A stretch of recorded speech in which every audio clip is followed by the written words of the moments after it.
Pemirsa, kita ke informasi selanjutnya. Pengadilan Negeri Jakarta Pusat kembali menggelar mediasi lanjutan kasus gugatan perdata ijazah Wakil Presiden Gibran Rakabuming Raka dengan agenda keputusan.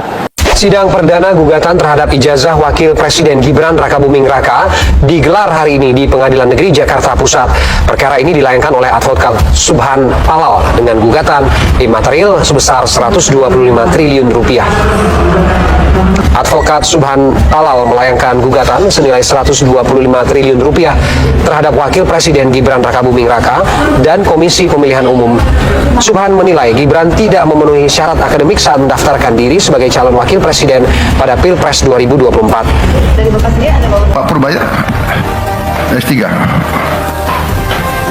Siapa lagi? Pak Peri S3. Yasyarli S3.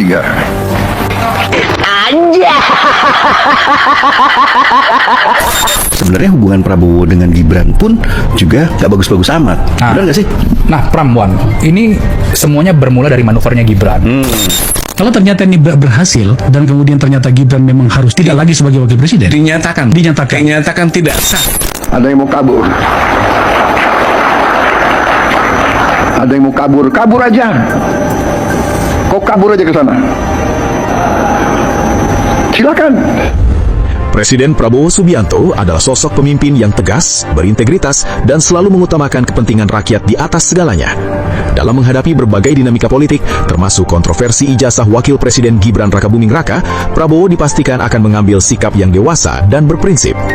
Kontroversi ijazah Gibran yang terus bergulir, termasuk gugatan perdata senilai 125 triliun rupiah yang diajukan warga, telah menciptakan keresahan dan kegaduhan berkepanjangan di masyarakat. Polemik ini mirip dengan yang dialami Jokowi, ayahanda Gibran sendiri, di mana isu ijazah terus dipermasalahkan dan menjadi bola liar yang mengganggu stabilitas. Gugatan tersebut tidak sekedar menyoal keabsahan dokumen pendidikan, melainkan juga menuntut agar pencalonan dan jabatan Gibran sebagai wakil presiden dinyatakan tidak sah, serta meminta Gibran mundur untuk menghentikan polemik yang tak kunjung usai. Ya, Gibran kan anak baik tuh, apalagi kalau dia minta mengundurkan diri, baik-bagus etikanya tuh. Demi bapaknya dong. Itu mengundurkan diri gimana? Dia mengundurkan diri dari jabatan sebagai wakil presiden. Kedaruratannya apa? Gak ada darurat di situ. Itu cuman demi kemanusiaan bagi bapaknya tuh yang dibully terus. Tapi efek epidermisnya itu. Ijazah dia, ijazah goib lah itu. Ijazah itu goib nggak ada kira-kira nggak ada, sama goibnya dengan ijazah bapaknya. Bapaknya bohong tentang ijazah, anaknya juga mau bohong tentang ijazah. Bung, ini kalau dituntut itu berapa triliun itu oleh Pak Palal itu. Pak Palal itu menuntut sekian triliun, dan duit itu bukan untuk Pak Palal. Duit itu harus dimasukkan kembali ke negara. Ke negara itu artinya itu duitnya rakyat. Wah, itu keren, Bung. Dituntut. Dan kalau itu akan terbukti, insya Allah dia terbukti, diseretlah dia. Diseretlah keluar dari kantornya. Apa maksudnya? Yaitu kata lengser. Lengser, Bung. Dilengserkan. Bukan lengser karena sudah sampai waktunya, tapi dilengserkan, dibikin lengser, dibikin tidak relevan sama sekali, karena sekarang pun dia sudah tidak relevan. Ngaku-ngaku ini, Bung, ngaku-ngaku sekolah di Santo Yusuf, itu sekolah elit yang tidak mungkin. Dia main di halaman sekolah itu pun mungkin diusir sama murid-murid di situ. Oke, gue dapat informasi bahwa sebenarnya hubungan Prabowo dengan Gibran pun juga gak bagus-bagus amat. Benar gak sih? Nah, Pramwan, ini semuanya bermula dari manuvernya Gibran. Kalau kita bisa Google dan ingat ya bahwa ketika Prabowo di luar negeri, Gibran ini mengeluarkan program lapor Mas Wapres. Oh iya. Lalu juga ada bantuan Istana Wakil Presiden begitu. Misalkan kayak Budibek ada namanya Istana Wakil Presiden, ya udah kayak mau nyalek aja gitu. Pakai harus perlu jati diri begitu ya. Nah, setelah itu di sekeliling Prabowo ini merasa ini orang mau ngapain sih, manuver dan seterusnya. Nah, setelah kejadian itu dia di grounded lah. Istilahnya tadi sama Prabowo tidak diajak beberapa kali rapat, lalu juga kebijakan strategis pun tidak dilibatkan begitu ya. Dan Gibran kalau terlihat di sana presiden pun ketika rapat besar gitu ya, sidang kabinet begitu, barulah ada Gibran di situ. Tapi kalau rapat terbatas dan beberapa kebijakan bisa dilihat teman-teman di Instagram ataupun di Google, itu Gibrannya nggak ada, lagi bagi susu. Ya, oke. Nah, memang banyak yang bilang ya ini kita sebenarnya kita udah full bucket bahan wawancara keterangan segala macam itu udah lama banget ya yang memang menceritakan bahwa hubungan Prabowo dengan Gibran ini tidak baik-baik saja begitu. Ya gue inget nih dari Januari gue sudah minta kan, coba tolong cari tahu informasinya hubungan Prabowo dan Gibran gitu. Banyak banget Pram, kayak misalkan ini yang remeh ya. Pernah suatu acara Prabowo itu melihat pakaian Gibran dan penampilan dan gak rapih, selengean begitu ya, dan itu katanya ada yang menegur Gibran melalui orang-orangnya begitu. Belakangan kalau lu perhatikan Gibran itu udah rapih dan mirip-mirip orang-orang lingkarannya Prabowo kan, rapi-rapi segala macam. Dan ada lagi peristiwa lagi Sen. Apa? Gibran mengundang menteri untuk rakor lah kira-kira di Istana Wapres. Udah tersebarlah undangannya, tapi kemudian ditekel oleh istana, jadi batal lah itu kira-kira. Oh, jadi artinya dari Istana Presiden itu kemudian meminta rapat itu dibatalkan. Dibatalkan. Aku juga dapat informasi nih ada menteri-menteri yang sebenarnya udah meluncur tuh waktu itu. Oh, gitu. Menuju ke kantor Wapres, tiba-tiba dapat telepon gitu loh. Oke, halo teman-teman, sobat-sobat semuanya dimanapun Anda berada. Pada kesempatan kali ini teman-teman, kita melihat sebuah cuplikan video yang sangat menarik. Ini tentang Gibran yang memang beliau diisukan dimakzulkan. Ketika kita melihat teman-teman bagaimana Forum Jenderal Purnawirawan TNI bersatu untuk memberikan surat tertuju kepada Dewan Perwakilan Rakyat Republik Indonesia. Isi surat tersebut atas pelanggaran-pelanggaran Gibran yang telah dia buat semasa menjadi seorang calon wakil presiden di tahun 2024. Pelanggaran itu sangat luar biasa sekali dan dilakukan secara terang benderang. Artinya tindakan-tindakan seperti inilah yang membuat kita sebagai masyarakat Indonesia mendorong penuh penegak hukum untuk menyelesaikan semua ini teman-teman. Nah, hingga saat ini kalau kita melihat ketika penegak hukum tak memberikan jawaban, seakan-akan mereka tidak mengerti apa yang sedang terjadi di negara kita. Makanya kita pelan-pelan mendorong mereka untuk mengetahui seluk-beluk ini. Kita terganggu dengan isu-isu Gibran yang pelangap-pelongo, wakil presiden kita yang melanggar hukum, cacat hukum. Ada juga pengamat-pengamat politik yang lain yang mengatakan Gibran itu adalah anak haram konstitusi. Sangat memalukan sekali kita memiliki wakil presiden seperti itu.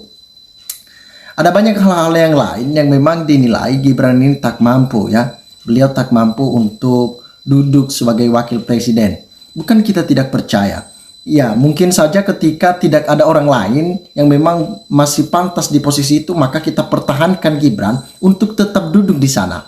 Tapi masih banyak tuh orang-orang lain, masih banyak pengamat-pengamat politik yang lain yang mumpuni. Misalkan seperti Ahok lah, Anies, Ganjar, AHY, dan masih banyak orang-orang lain yang memang mumpuni di bagian itu.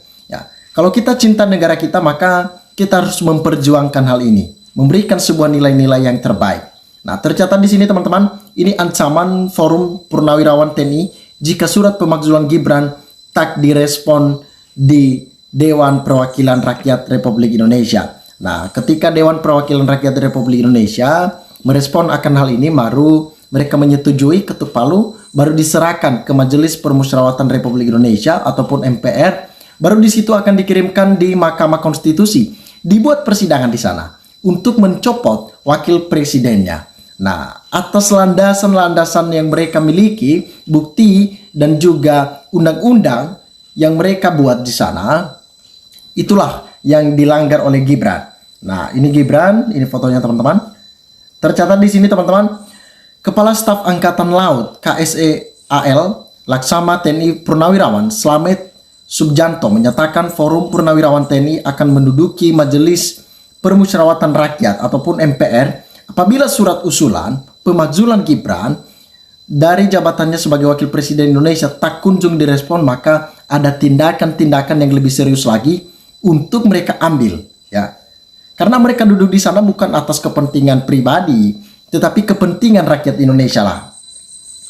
Nah, teman-teman, di sini Slamet mengatakan pihaknya telah melakukan pendekatan dengan cara yang sopan, namun mereka tidak juga mendapatkan timbal balik yang semestinya. Makanya di sini rakyat marah ketika tidak direspon sama sekali, ketika tidak ada respon yang begitu aktif ataupun yang seakan-akan mereka melalaikan laporan-laporan tersebut.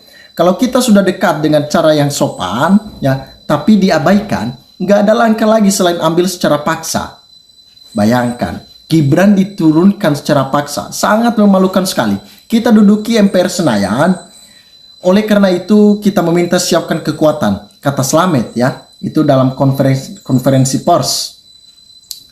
Dorongan terhadap MPR RI untuk memproses pemakzulan Wakil Presiden Gibran Rakabuming Raka terus disuarakan Forum Purnawirawan TNI. Mereka menyebut keterpilihan Gibran sebagai buah dari konsekuensi politik yang dipaksakan, serta menilai bahwa proses pencalonannya ya bertentangan dengan prinsip demokrasi dan keadilan elektoral. Ya, itu melanggar. Makanya di negara kita itu aturan itu, hukum itu dibuat supaya tertata dengan baik, berdemokrasi dengan sehat, sportif. Tidak ada yang namanya melanggar. Melanggar aturan berarti itu tidak layak. Ketika dia sudah tahu aturan, apalagi ini anak mantan presiden, yang dikala itu masih anak presiden, tetapi masih saja melanggar. Bahkan ikut juga terlibat seorang presiden dikala itu. Nah, sangat-sangat miris sekali. Di mana hati nuraninya, jiwa idealismenya, di mana? Ketika dia cinta dengan negara ini, maka dia tidak akan melakukan hal tersebut. Mantan Kepala Staf TNI Angkatan Udara Marsikal TNI Purnawirawan Hanafis Asna yang tergabung dalam Forum Purnawirawan TNI mengeluhkan purnawirawan lain yang tidak sejalan dengan forum tersebut. Tujuan memakzulkan Gibran diklaim bertujuan semata-mata ingin menyelamatkan bangsa dan negara. Ya, dari jurang yang begitu dalam. Tadi sudah disampaikan tentang semangat dari kita Forum Purnawirawan TNI. Mereka menambahkan bahwasanya Forum Purnawirawan Prajurit TNI itu beda sama sekali purnawirawan TNI yang menyalahkan kita. Padahal kita sumbernya, kita digodok di tempat yang sama, tapi begitu kita ngomong yang benar, sana bila di luar formasi kita. Kata Hanif pada konferensi pers, ia menyebut saat memang posisi mereka berbeda, saat pihak takut digusur sementara lainnya ingin menggusur. Nggak apa-apa, memang beda sekarang jadinya, mana yang takut digusur, mana yang mau digusur. Itu yang disampaikan oleh Jenderal Purnawirawan TNI. Namun ia menggarisbawahi bahwa Forum Purnawirawan TNI tegak lurus dengan Sabta Marga Prajurit. Jadi kita tenang saja, tidak ada masalah. Hanya tolong nanti kalau ditanya sama beliaunya, ya kita garis lurus sama Sabta Marga Prajurit, dan politik kita adalah politik kenegaraan, bukan politik kekuasaan ataupun bukan politik dinasti. Nah, menyinggung seorang Jokowi tentunya itu karena tindakan-tindakan Jokowi. Secara konstitusional, mekanisme pemakzulan presiden dan atau wakil presiden yang benar-benar luar biasa. Presiden telah diatur secara tegas dan pasal 7A Undang-Undang Dasar Negara Republik Indonesia tahun 1045.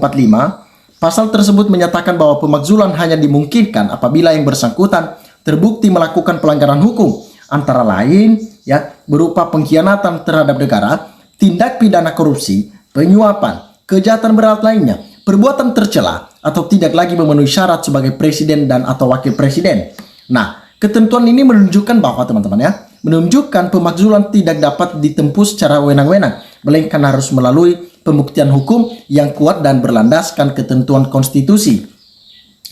Pakar hukum tata negara dari Fakultas Hukum Universitas Gadjah Mada, Dr. Yansi Arinzona, menilai secara pemakzulan Wakil Presiden Gibran Rakabuming Raka tidak dapat dipisahkan dari pertimbangan konstitusional yang ketat.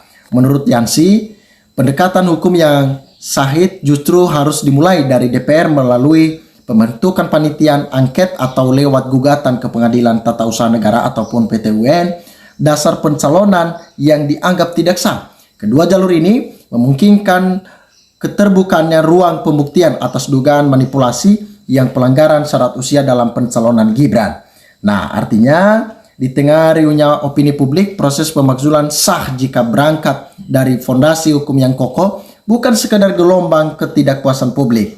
Nah, jika memang terbukti, itu tidak bisa jadi impeachment yang menyangkut syarat konstitusional, tetapi harus dibuktikan secara hukum. Nah, teman-teman, silakan berikan tanggapan teman-teman, apa yang teman-teman lihat, bagaimana isu pemakzulan Gibran, sampaikan di sini sehingga kita dapat bertukar pikiran antar satu dengan yang lain lewat kolom komentar ini. Terima kasih teman-teman, salam NKRI, harga mati.